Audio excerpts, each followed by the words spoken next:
Okay, this is a completely different video, so I'm not going to put it in the day series. Sorry, buddy. They're excited because I'm using one of the leashes as an instrument. But I wanted to talk about a way to make renewable fuel at a large scale for cities out of sewage. Oh man, this video might be terrible because of you puppies. But I filed a pending patent. Get back here, Flutie. No.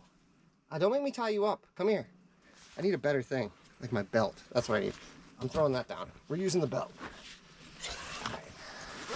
Renewable fuel out of sewage at a large scale for cities, especially cities that have already an existing oil refinery and a sewage treatment plant like Los Angeles.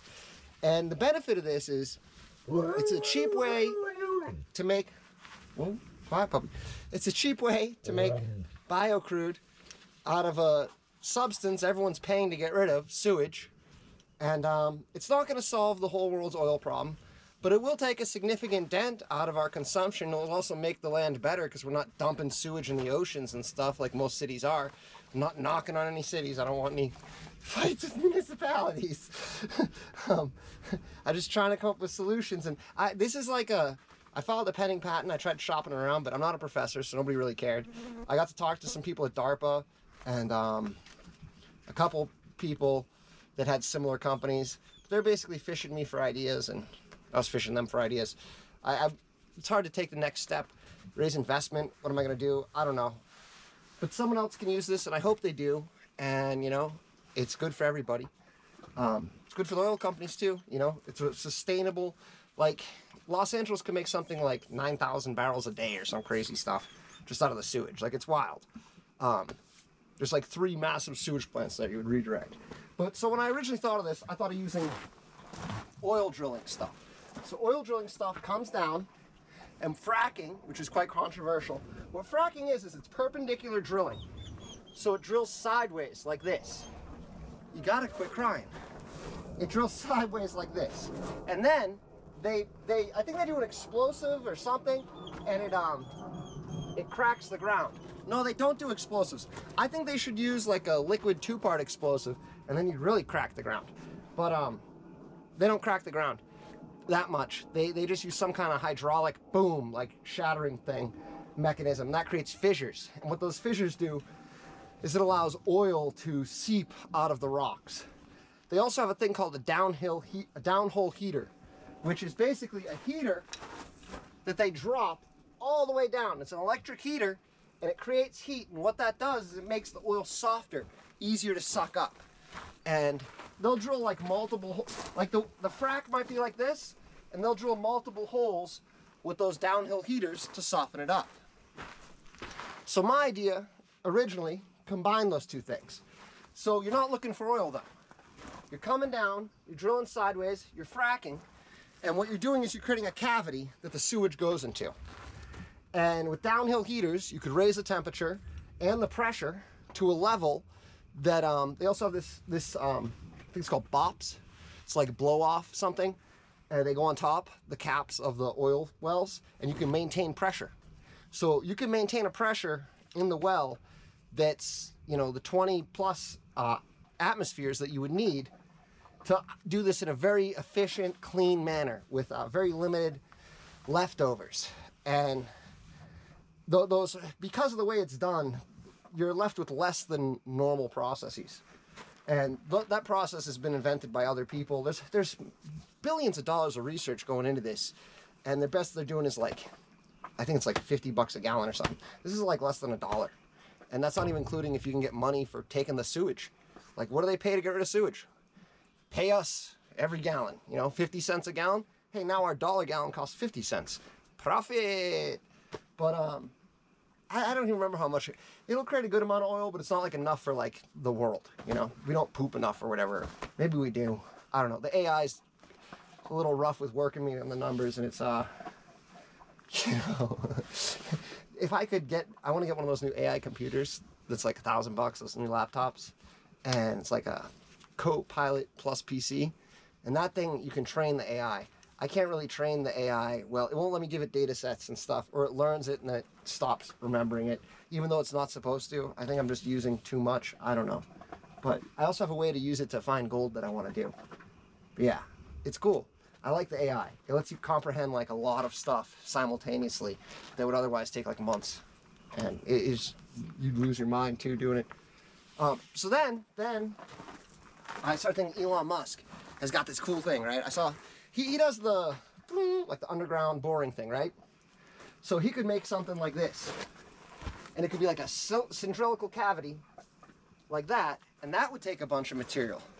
But then I saw this thing, and it was a spiral that he made that went like this going down, and it was for the cars to go down into the tunnel. It was a big spiral, like boop, boop, boop, you know, and then it goes down to the tunnel.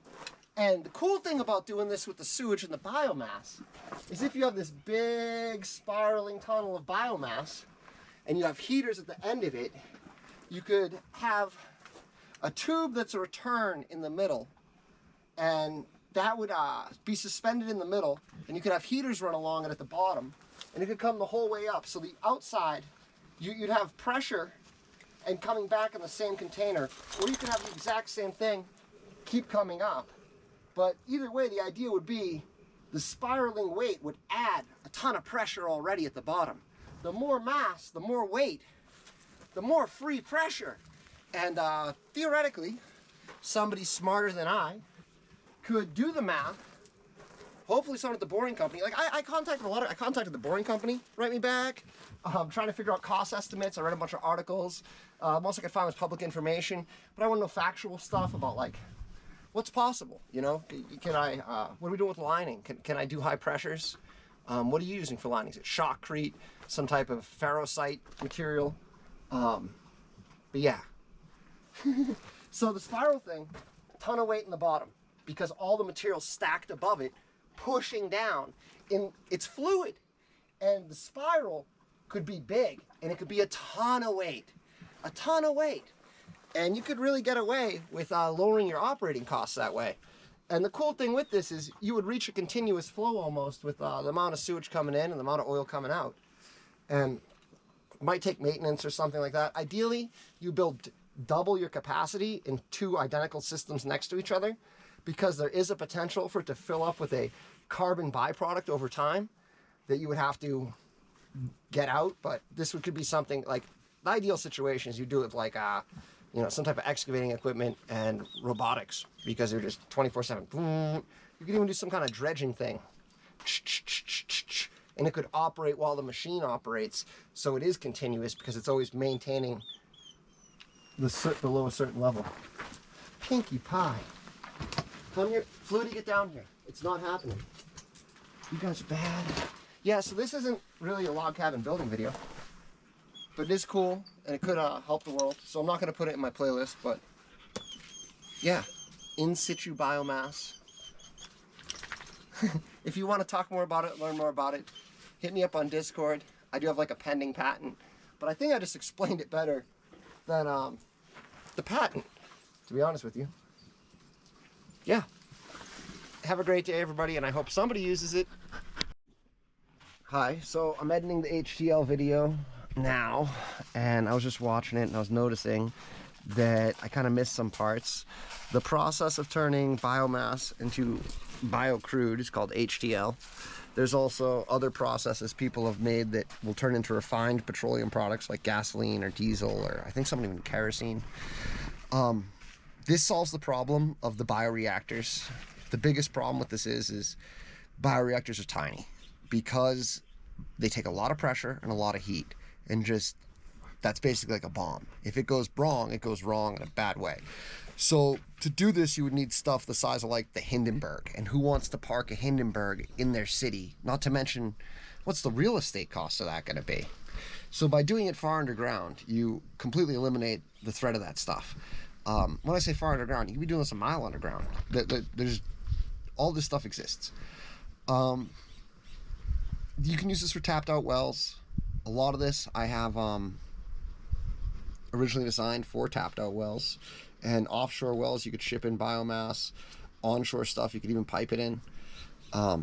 There's a lot of opportunity for existing oil companies to convert existing infrastructure to this type of thing.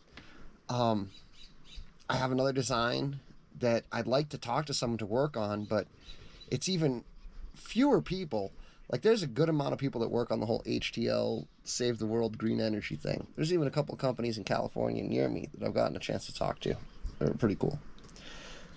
But there's even fewer people that deal with bacteria and algae and like plankton that live off of non-sunlight, like what do they call it? Photosynthetic organisms. Because if you think about it, if you're making these underground cavities, you could put something in. If you could put something that could grow the biomass in there, even if it took a year or something, and then you could just increase the heat and pressure and turn into biocrude, you could have a consistent thing just by like, it creates a new way of drilling wells. Instead of before, traditionally we're drilling wells for this, you're drilling wells like you're planting farms, you know. And that could be really cool for existing oil companies. It would take a lot of the risk and the gamble out of the situation. You know, I do have a lot of respect for oil people. This isn't like against them. Energy is power and freedom and liberty and a better quality of life for a lot of people. It's just, let's, you know, do it in a way that's sustainable, not just carbon, but economically. The cool thing with this is, you know, you put something in, you know what you're getting out. And this is the beginning, and it's already pretty efficient and profitable. I'm sure as time goes on and it's making money, more people dump more money into it. It's get more efficient like everything else does. You know, there's a lot of smart people out there. I don't want to hold this back. Patents are cool. I love talking to people at the patent office. They were nice, very friendly. You got any concerns about patents, ever call them. They'll answer all your questions right away. They're very knowledgeable and very kind. But patents' primary purpose is to sue competition, and that's not really what I'm trying to do. If anything, I was just trying to make a couple bucks and have this go forward. But I went the route of trying to make a couple bucks, and what that would take, investment capital, run a corporation trying to do this, it's not really feasible. Like, it could happen, but it's not something I want to do. At least not necessarily for this at this time or this way. I'd way rather have people that are already doing it just, you know, adopt the technology. Like, ideally anyone at the boring company that or has a competing, you know, deep underground boring company, they could compete in this in a way that would be easier probably than existing HTL companies. But the existing HTL companies is like, if you were the boring company, there's a couple HTL companies that are very promising here in Southern California area. One of them's doing, I think, racetrack fumes from the sky, making racetrack gas. That was a cool one. There's other guys in like Santa Barbara doing some other stuff that was very, very interesting. You know, Elon, like, buy their companies or something and have them start doing it for you in the holes and solving people's sewage problems and renewable gasoline problems. Because, yeah, it would also give us more energy, cost efficiency in every place that it would. It would help the oil market, you know. I hope someone adopts it. If you have any questions, you want to get a hold of me, I have a Discord. It's on my channel. My email, or one of my emails, is up there too. I'm open to talking to anyone about this. You want to do a paper or something on it for school? Cool idea. Go for it, you know. Yeah. I wish everyone the best, and I hope somebody does it.